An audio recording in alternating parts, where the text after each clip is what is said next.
తనకిచ్చిన సమయాన్ని సద్వినియోగం చేసుకొని వెంటనే వెళ్ళి మోకరించి ప్రభుతో స్నేహం చేసి ప్రభు సన్నిధిలో గడిపేది. అయితే ఒక పెద్ద ఇల్లు పరలోక మందు కట్టబడుతుంది. కట్టబడతా ఉన్న సంగతి ఎవరు చూపించాడు? పాస్టమ్ గారు చూపించాడు. పాస్టమ్ గారు అంత పెద్దలు చూసేసరికి ఈ ఇల్లు నాదేలే అనుకుంటుందంట. నేను పాస్టమ్ గారిని, నేను సేవకురాల్ని, నేను అనునిత్యము ప్రభు సేవ రెస్ట్ లేకుండా చేస్తున్నాను అనుకుంటుందంట పాస్టమ్ గారు. అనుకొని ఆమెను తీసుకొని వెళ్ళాడంట దేవుడు. తీసుకొని వెళ్ళి చూపిస్తే పెద్ద ఇల్లు అంట. ఆ ఇంటి దగ్గర నాది అంటాడు అనుకుంటుందంటే. సరే తీసుకొని వెళ్ళినప్పుడు ప్రభు అక్కడ తీసుకొని వెళ్ళి, అమ్మా ఇల్లు ఎవరిదో తెలుసా అన్నాడు. నాకు తెలియదు ప్రభు, ఈ ఇల్లు నీ ఇంట్లో పని చేస్తుంది, ఆమెది ఇల్లు అని. ఆమెకే ఎంత ఇల్లు ఉంటే నాకెంత ఇల్లు కట్టిస్తున్నాడు అని ఏమనుకుంటున్నా.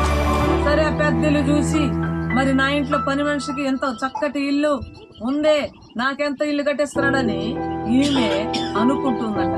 మరలా తీసుకుని వెళ్తున్నాడంట. సగం సగం కట్టబడి చిన్న చిన్న గోడ లేపబడి దానికి ప్లాస్టింగ్ లేదు, చిన్న గోడలు అప్పుడే కట్టబడుతూ ఉన్నాయట. ఆ ఇంటికి తీసుకెళ్లి ఇల్లు నీదమ్మా అన్నాడు. అప్పుడు ప్రభువుని అడిగిందంట, ప్రభా నా ఇంట్లో పని చేసావుకే ఎంత చక్కని ఇల్లు ఇచ్చావు, మరి నాకేంది ప్రభా ఇల్లు ఎంత చిన్న ఇల్లు ఇచ్చావు అని అడిగింది. అప్పుడు చెప్పాడు, నీకు ఇచ్చిన సమయం అంతా అక్కడక్కడికి వెళ్ళి బాగా వాక్యం బాగా చెప్పగలనని అక్కడక్కడ తిరుగుతున్నావు, ఈ సమయం అంతా పాడు చేసేస్తున్నావు. నాతో ఎప్పుడు గడిపావు, నాతో ఎప్పుడు స్నేహం చేసావు, నా సన్నిధిలో ఎప్పుడు మోకరించావు, నా సన్నిధిలో ఎప్పుడు కనిపెట్టి ప్రార్థన చేసావు అని ఆమె అన్నప్పుడు, ప్రభా నాకు ఈ సమయం నుంచి నేను నీ సన్నిధిలో గడుపుతాను, నన్ను క్షమించే. నా సమయం అంతా అక్కడ తిరిగి వృధా చేశానయ్యా, నన్ను దయచేసి క్షమించయ్యా అని భూలోకంలోకి వచ్చి ఆమెకి ఇచ్చిన సమయాన్ని సద్వినియోగం చేసుకుని దేవుని సన్నిధిలో సమయాన్ని గడిపి, ఆమెకి ఇచ్చిన సమయం పోనివ్వకుండా సన్నిధిలో గడిపి ఆమె మరలా ఇంటిని చక్కగా పూర్తి చేసుకుంది. మీ అందరి ఇల్లు ఎలా కట్టుకున్నారో మీరు అర్థమవుతుందా? మీ పునాదులు ఎలా ఉన్నాయో, మీరు ఎలా కట్టుకున్నారో. ఈ లోకమే శాశ్వతం అనుకుంటున్నారేమో, ఈ గుడారాలే శాశ్వతం అనుకుంటున్నారేమో, ఇక్కడే ఉంటాను అనుకుంటున్నారేమో. అయితే పరలోకమందు మీకు ఒక నివాసం కావాలి అంటే, మీకు ఒక ఇల్లు కావాలి అంటే ఈ లోకంలోనే ప్రార్థనతోనూ విశ్వాసముతోనూ భయభక్తులతోనూ విధేయతతోనూ నిన్ను నీవు కట్టుకోవాలి. హల్లెలూయా, హల్లెలూయా. ఏం చేయాలంట? నిన్ను నీవు కట్టుకోవాలి. నీ మంచి సత్ప్రవర్తనను బట్టి నీ ఇల్లు ఎక్కడ కట్టబడుతుంది. ఏడానికి ఇష్టం వచ్చినట్లుగా నీ నోటితో ఏదంటే అదనేసి రక్షణ తీసుకొని బాప్తిసం తీసుకొని యేసు రక్తంలో పాలు పొందుతూ నీకు ఇష్టం వచ్చినట్లుగా నీ నోటిని ఉపయోగిస్తూనే ఏం చేస్తారంట? కాదు దేవుడు.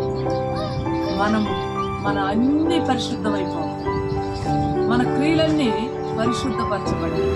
మనకిష్టం వచ్చినట్లు జీవించడానికి కాదు. దేవుడు మనల్ని ప్రత్యేకంగా పరిచింది, దేవుడు మనల్ని పిలిచింది, దేవుడు మనల్ని ఆయన ఎట్టి పిలుపుతో పిలిచాడో ఆ పిలుపులో మనం ఏం చేయాలి? స్థిరపరచబడి. హల్లెలూయా, హల్లెలూయా. మనల్ని ఎలాగ పిలిచాడో ఆ పిలుపులో మనం ఏం చేయబడి ఉండాలంటే స్థిరపరచబడి ఉండాలి. నీవు సత్ప్రవర్తన కలిగి ఆయన యందు మనము నిష్కపటులమై నిందారహితులమై మనల్ని మనం నిబ్బరమైన బుద్ధి గల వారమై మెళుకు కలిగిన వారమై మనం ఏం చేయాలంట? దేవుని కోసము మనము మన భక్తిని, మన విశ్వాసాన్ని క్రీస్తనే బండ మీద వేయాలి. పునాదులు ఏడేయాలి? క్రీస్తనే బండ మీద వేయాలి. ఇప్పుడు తుఫాను వచ్చింది, ఏమి మన ఇంటిని ఏమి చేయలేదు. పెద్ద గాలి వచ్చింది, మన ఇంటిని ఏమి చేయలేదు. కారణం ఏంటి? క్రీస్తనే బండ మీద నీవు చెక్కబడ్డావు, క్రీస్తనే బండ మీద నీవు పునాది వేసుకున్నావు. నీ పునాది ఎలా ఉంది? నీ విశ్వాసం అనే పునాదిని కట్టుకున్నావా? నీ భక్తి అనే పునాదిని కరెక్ట్ గా వేస్తున్నావా? ఏదో ప్రార్థన కాదు, అలా మన భక్తిలో శక్తి ఉంటుంది. పైకి ఫ్యాషన్ కాదు, లోపల మున్సిపాలిటీ కాదు, పైకి ఫ్యాషన్ గా కనబడతాం, లోపల ఏందంట చెత్త లాంటి క్రియలు మనం కలిగి ఉంటాం.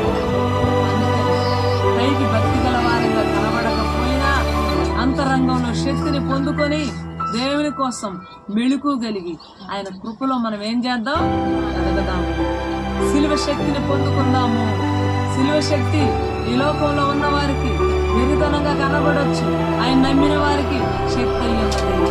గట్టిగా చెప్పడం